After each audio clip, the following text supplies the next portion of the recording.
welcome back into the Sean podcast. Once again, is that Big Ush? Is that Cat Daddy? It's the Moose Daddy this week. Moose Daddy. What's on your mind? I don't feel right calling you that. That sounds very wrong. Man, we had a crazy last week. We saw games postponed. I mean, it was glorious in the sense that we had a game on Thursday, Saturday, Sunday, Monday, Tuesday, and now we have games this week on Thursday, Saturday, Sunday, Monday so far. So we had all of that. Jackson Mahomes got put on blast again. This is new. Pretty good week. All right. That being said, we're going to jump into stuff here. Let's get our awards out of the way. The hybrid animal daddy over there. A hybrid version of a moose and a cat. Has anything changed on your offensive players of the year? No, I have the same three in the same order. Jonathan Taylor, man, just literally blew past the Patriots defense. Cooper Kupp, Seattle had no answer for him. Austin Eckler was looking good on Thursday night against Kansas City in the limited playing time that he had because he was coming off an injury, but he still showed up. Mine, no changes. Jonathan Taylor, stud. Cooper Kupp, stud. Tom Brady, you got one more week, my guy. You got another week. Prove you belong. I just said Tom Brady needs to prove he belongs. Anyways. I mean, he is only 44 years old, right? He's still got something to show us. Defensive player of the year. Any changes? Same three people, a slight change at the top. And for me, it just keeps going back and forth between Garrett and Watt, whoever seems to have more momentum. And this week, it was TJ Watt. Now, I believe that TJ Watt suffered an injury, not sure the severity of it, so it creates the frustration that in order to be in this award, you have to be on the field, but he's been putting up disruptive plays left and right when he's playing. Myles Garrett's had a groin injury himself at the end of this game, so we'll see how he does moving forward. And then Nick Bosa just continued on his dominant season. All right, so mine, I got Myles Garrett because, that's the guy I'm riding. Now, we'll see what this groin injury does to his stuff. Now, the next, I'm going to cheat. And I'm going to say these next four guys are just lined up in a row for me. So, I got TJ Watt in there, but I have issues here. Availability is something that is a problem. Nick Bosa. Quietly a monster season. Matt Judon, not as quiet, but he's kind of tapered a little bit, but he's still disruptive. And then my guy Micah Parsons. There's a play that I gotta say because it's something that these other guys don't do.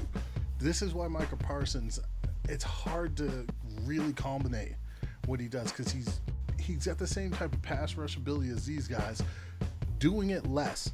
But then also, I don't know if you watched any of the Cowboys-Giants game, but the Giants ran like perfect offensive play at the basically at the goal line, where they picked off. I think it was Jordan Lewis, and so they had these players lined up. It was almost like a wheel, and Jordan Lewis got picked off.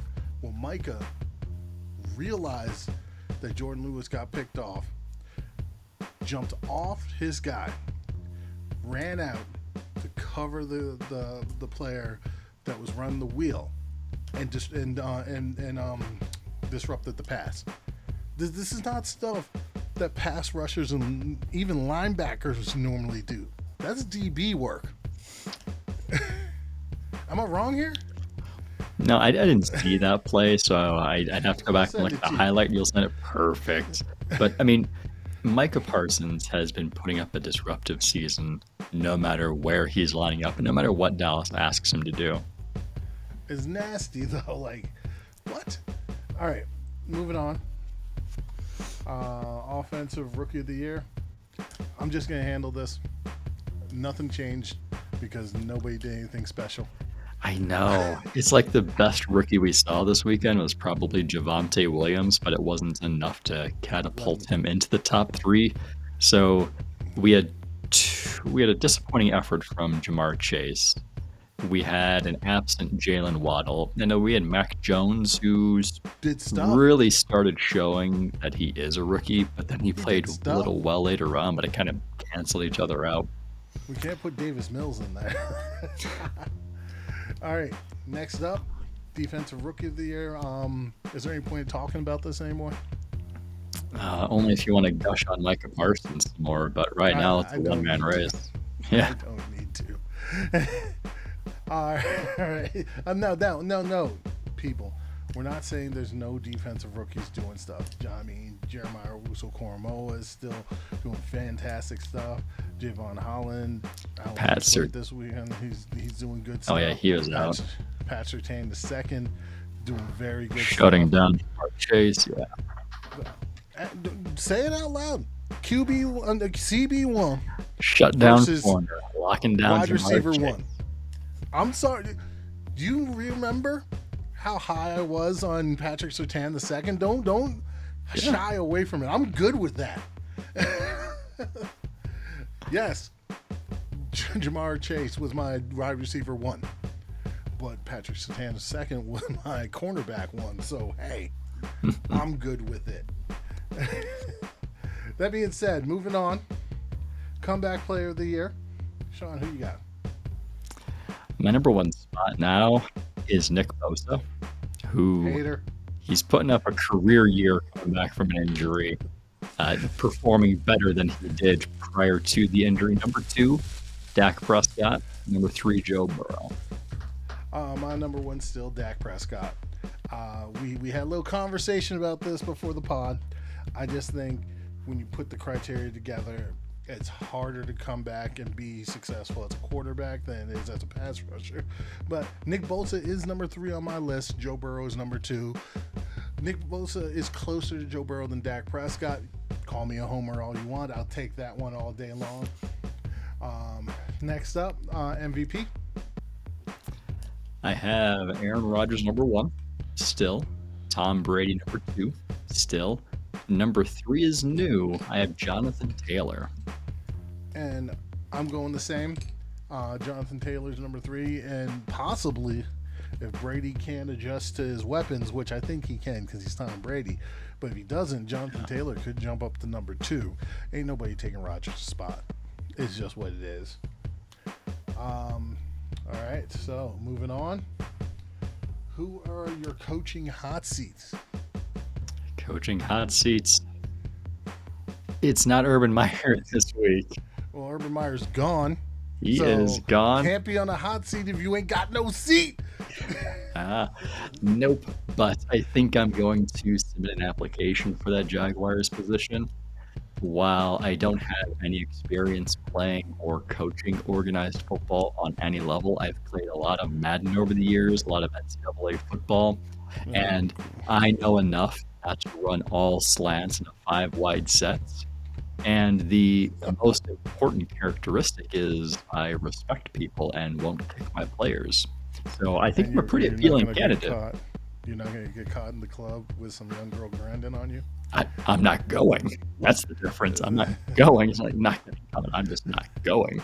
Oh, I get it. Wink, wink, wink, wink. It's just you're not getting caught because it's not happening at the club. It's not happening. Yeah. My coaching hot seats. Oh wait, did you even go through? Oh yeah. No. I just petitioned for myself. Just the Jaguars channel. Urban Meyer. So your guys.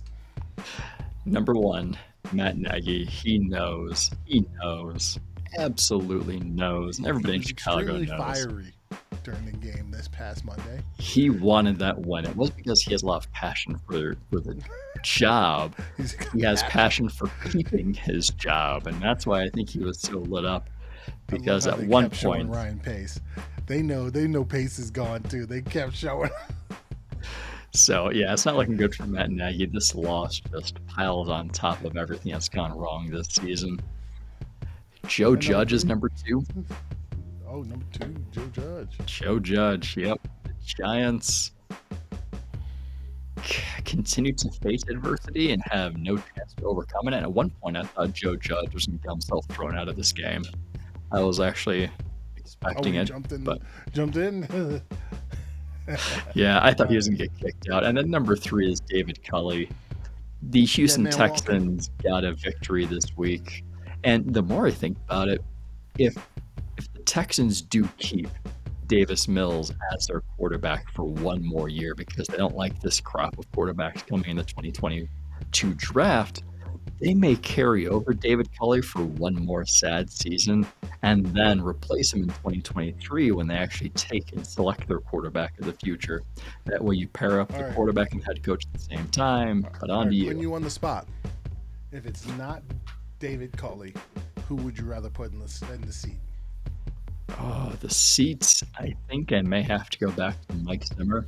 That Vikings team got the victory, but they did not look good doing it. I got somebody for my one. So mine. David Culley is my number 1 because I think he's dead man walking. But if I'm taking him out, then my next one. You guys know the name? He's been on my list. What, the whole year? Mr. Matt Nagy. Matt Nagy, you know what's coming. You know what's coming. You've been crap for multiple seasons. Yeah, you lucked into winning seasons, but you have not been the coach that's making it happen. I'm sorry, but bruh, it's time to go. And then Joe Judge. Again, I say, when you are bad at the thing that you're supposed to be good at, he was supposed to be instilling discipline.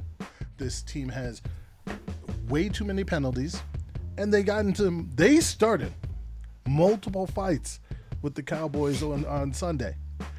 Your team is not disciplined. You're supposed to be good at discipline, and your team's not disciplined. Enough said. And on top of that, the guy that I would throw in here is the guy who's been on my list before, Mr. Pete Carroll. What are you doing with Russell Wilson? What are you doing? You had this whole thing, I do what I want to do in terms of how you coach and how you draft and stuff. It's catching up to you. Russell Wilson has been bailing you out. Before that, Marshawn Lynch was bailing you out.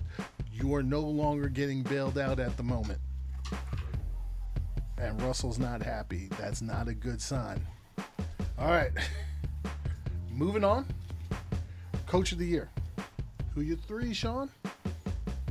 Number 1, Matt LaFleur. Ooh, we're going to call you a homer.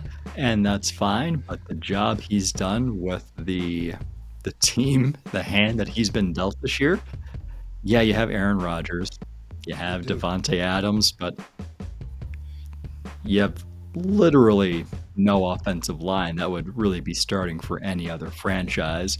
Some of them might. You haven't had your all-pro left tackle the entire season. Your Pro Bowl caliber offensive lineman who took over the left tackle duty was lost several weeks ago, and he's not coming back this year. And your replacement that you have has ended up getting lost. It goes, it's not LaFleur, but it also is the quality of coaching that's coming from his coordinators. Offensive coordinators, defensive coordinator, I think Nathaniel Hackett, Joe Barry, to actually give them names, they have been doing a great job under LaFleur's leadership. So for me, it's Matt LaFleur. I do bump down Bill Belichick a little bit. Shameful. I know. And considering that they're still having a good season with a rookie quarterback, it's still mind-blowing. After the loss, transitioning, after Arizona's loss, I can't have Cliff Kingsbury in my top 3. That was bad. And the next guy up for me is Mike McCarthy. The offense isn't playing as well as it should have, but the defense is playing lights out. My thoughts on that. Those are my 3. All right. My 3, Bill Belichick, because I don't think you can understate what he's done, how they started, how the turnaround happened. And I get it. They lost to Indy, but I mean, it's hard to win on the road. In the NFL, it's hard to win in the NFL, period. But on the road, it's hard to win. Then my next one, I'm not taking Cliff Kingsbury out yet. I get it. They lost to Detroit. But they won some other games this year that they shouldn't have won. And he's got this team still playoff bound currently. And then it's Mike McCarthy. Because of some of the adversity, let it be having, what was it, something like 12 to 15 coaches out one particular week.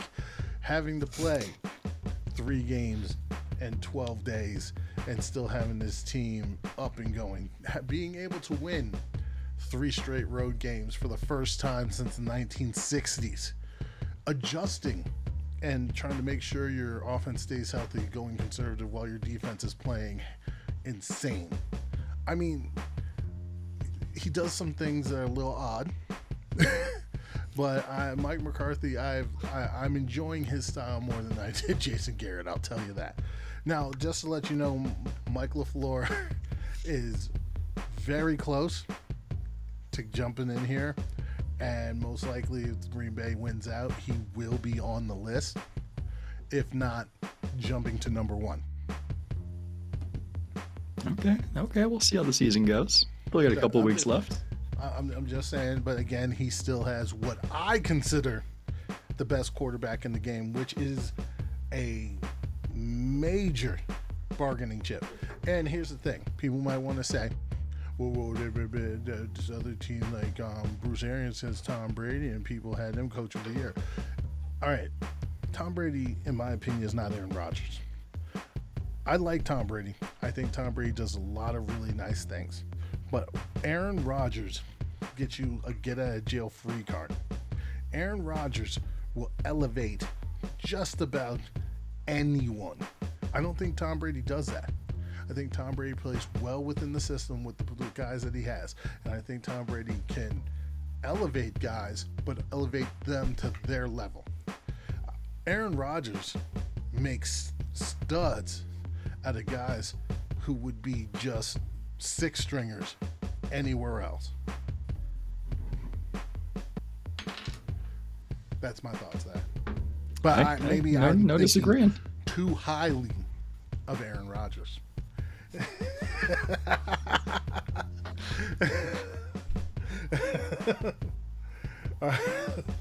The Green Bay fan is speechless.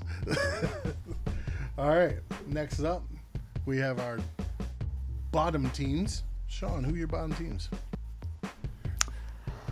The Jacksonville Jaguars got rid of Urban Meyer, but they are still they're still one of, if not the worst rosters in football. Now, part of that is probably due to Urban Meyer and who he wanted on this team, and whatever vision he had for this team. And speaking of Urban Meyer and coaches, I love how he criticized his coordinators and his coaching staff, considering he was the one that assembled the coaching staff.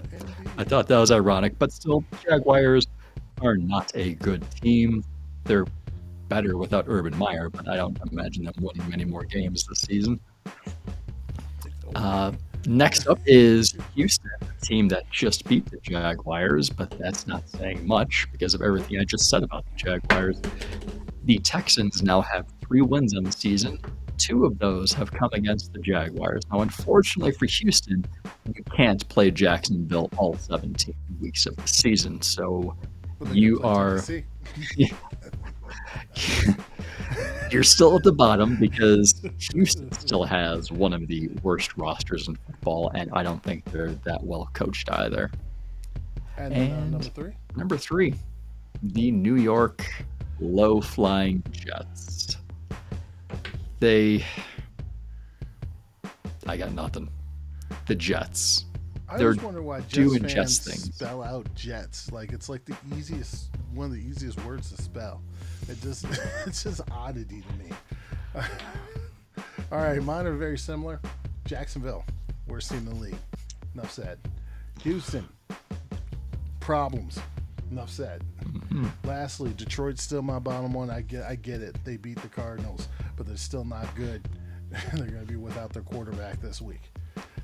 Next up, top team, Sean. Number one, I got Green Bay still. It was a close game against Baltimore, but the defense showed up when it counted, the very final play. Special teams needs a little bit of work, but I still have a lot of faith and confidence in this Green Bay team. And hopefully soon, within the next couple of weeks, I'll have Bakhtiari back for the playoff run. I'll have Jair Alexander, Zadarius Smith, all these people that they've been playing the majority of the season without. Imagine them coming back for the playoff run. Really exciting stuff.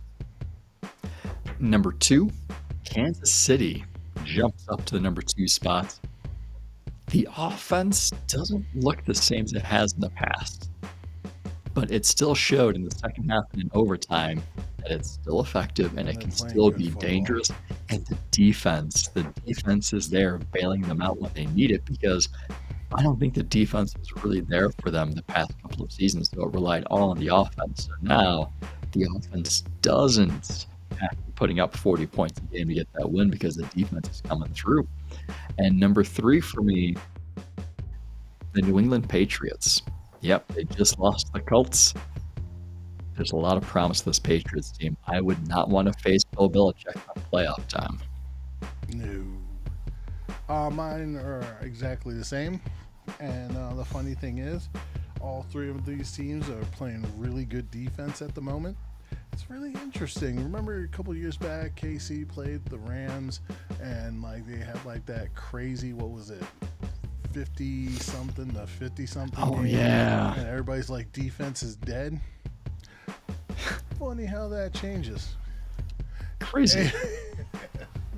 Anyways, jumping right into the games. Just get down the line. First up, Thursday Night Football. We got San Francisco traveling to Nashville.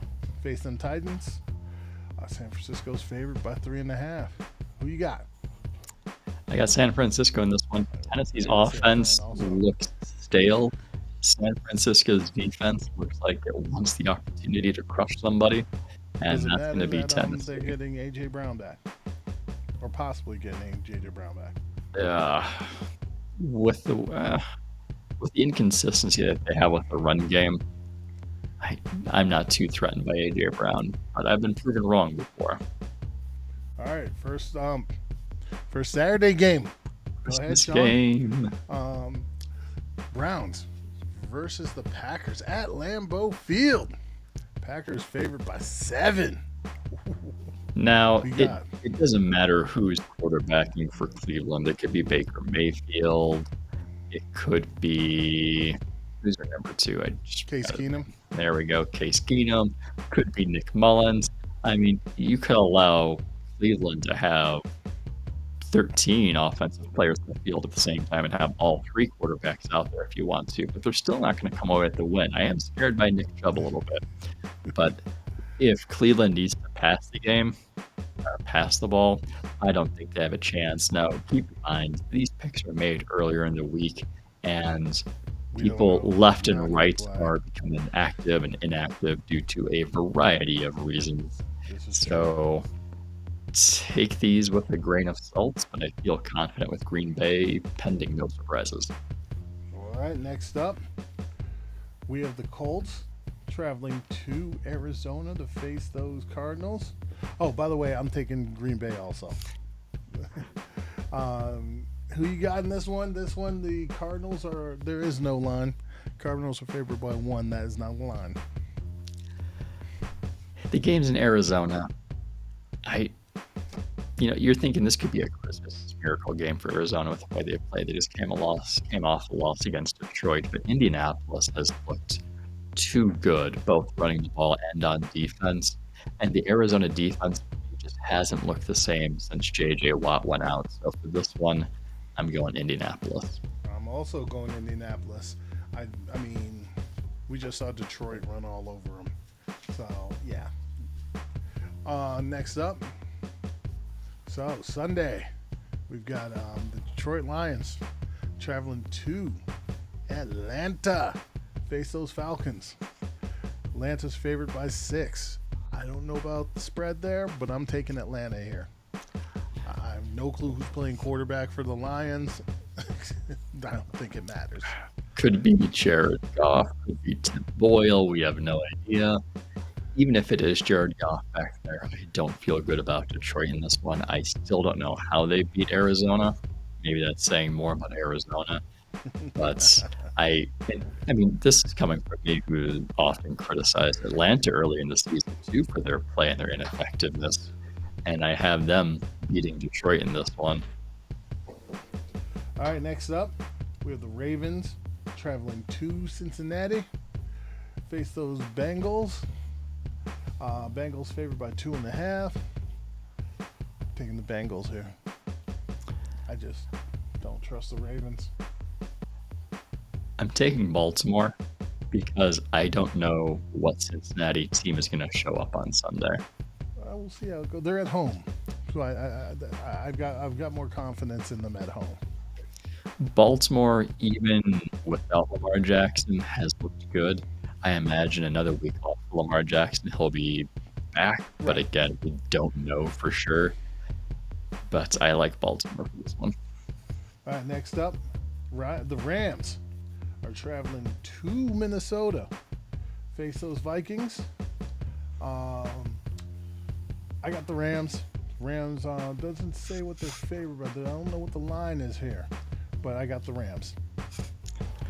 I'm going Rams too. The Minnesota secondary is not imposing or threatening at all. And when you have Matthew Stafford playing a Mike Zimmer team that he's played numerous times throughout his career, and he has better weapons than he has had the past couple of years, and I think the Rams got this one. Now we've got the difficult matchup to pick. We've got the Buffalo Bills traveling to Gillette to face the New England Patriots. The Patriots are favored by 2.5. I think Bill Belichick will have something in his sleeve for this one. They're back at home. It's always hard to play there. I'm taking the Patriots. I'm going Buffalo. It's hard to beat the same team twice in a season, let alone within a couple-week period. And I think Buffalo is going to be upset about their last game. And I think the reporters who were questioning the Buffalo Bills secondary after their game a couple of weeks ago, asking if they were embarrassed that they couldn't stop the New England run game. And with how Micah Hyde and Jordan Poyer left that press conference, I think that they're going to come in with some extra motivation this week. We'll see. Now we have the Jacksonville Jaguars traveling to... I'm out of here. Rutherford to face those Jets. Jets favored by 2.5. The Jets are only favored by 2.5. It should be more. The Jets slam that all day long. Take that bet. No? I am going Jacksonville. I think they're going to have Brian Schottenheimer calling the plays, so they're not going to have goodness, what's his name?